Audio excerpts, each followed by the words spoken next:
তারা আমরা চারটা বিষয় লক্ষ্য রাখি, কিন্তু আপনি কোরবানি করতেছে, দুনিয়া চলতেছে তো চলতেছে, আপনি ওই দুনিয়ার সাথে তাল মিলিয়ে চলতেছে, আপনার কোরবানি কি হচ্ছে কি হচ্ছে না আছে জানেন? আমরা খেয়াল করি যারা কোরবানি করবো, এখনো পর্যন্ত আমরা খেয়াল করি যারা মানে পশু ক্রয় করে নিয়েছি, ক্রয় করা শেষ, তারা আমরা খেয়াল প্রথমেই আমার নিয়ত পরিশুদ্ধ এবং পরিপূর্ণ করতে হবে, নিয়তকে শুদ্ধ করতে হবে। নিয়ত শুদ্ধ কি? নিয়ত শুদ্ধ কি ব্যাখ্যা করতে হবে। বুখারী শরীফের প্রথম হাদিস ওমর ইবনে খাত্তাব রাদিয়াল্লাহু তাআলা আনহু থেকে বর্ণিত, ইন্নামাল আমালু বিন্নিয়াত, বিশাল হাদিস বলা হয়েছে।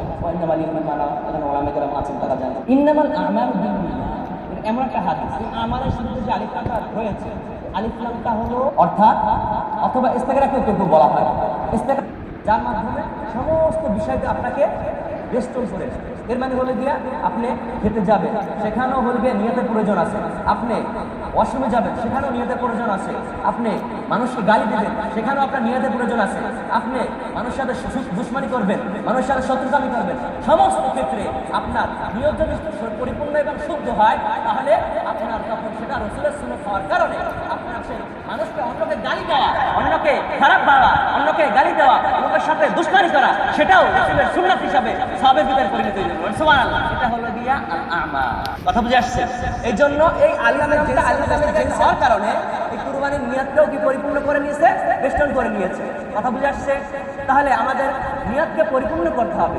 নিয়তটা কি করতে হবে? আমি নিয়ত করতেছি কি যে হায় হায় আমি 10 লক্ষ টাকার কি কিনছি, পশু করে ক্রয় করছি, হ্যাঁ মানুষ দেখবে, আমাকে বাহবা দিবে, আমাকে ভালো বলবে, বড় দানবী বলবে, ভালো কি বলবে।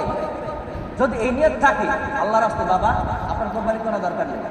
যদি শুদ্ধভাবে কোরবানি দেন, তাহলে আপনি এখনই নিয়তকে পরিশুদ্ধ এবং পরিপূর্ণ করে নেন।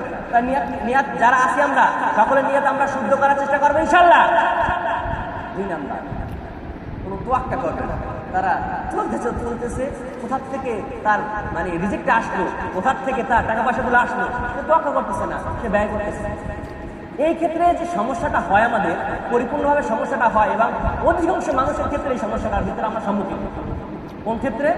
এই ক্ষেত্রে হলে গিয়া যখন আমরা শরীকানা কোরবানি করি, কি আনা? শরীকানা।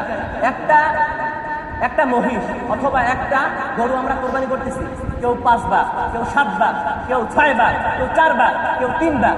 এইখানেই ঝামেলাটা হয়। যদি আপনি সামান্য যদি একটা ছাগল দিয়ে কোরবানি করেন, তাহলে ভেজাল নাই। আপনি নিয়তটা যদি আপনি নিজেই জানবেন আমার নিয়ত শুদ্ধ আছে কি নাই। যদি শুদ্ধ থাকে তাহলে তো আলহামদুলিল্লাহ, আর যদি নিয়ত যদি শুদ্ধ না হয় তাহলে তো নিজের ভোগ নিজে পালন করবেন। কথা বুঝে আসছে? তাহলে কোরবানিতে কোনো ঝামেলা নাই। কিন্তু ঝামেলাই হয় যখন আপনি শরীকানা কোরবানি করা শুরু করবেন। শরীকানা কোরবানি করার ক্ষেত্রে আপনি 5 জন ভাগিদার, 6 জন ভাগিদার